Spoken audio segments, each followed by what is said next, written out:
أعوذ بالله من الشيطان الرجيم. بسم الله الرحمن الرحيم. وأتموا الحج والعمرة لله فإن أحصرتم فما استيسر من الهدي لا تخلفوا رؤوسكم لا تحلقوا رؤوسكم حتى يبلغ الهدي محله فمن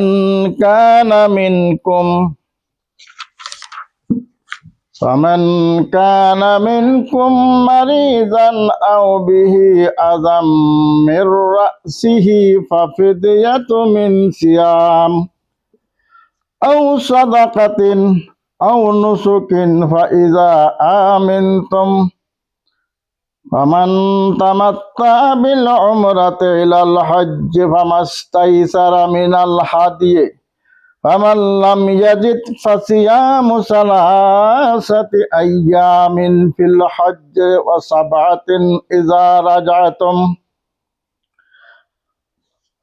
تلك 10 كاملة ذلك لمن لم يكن أهله حاضر المسجد الحرام واتقوا الله واعلموا أن الله شديد العقاب.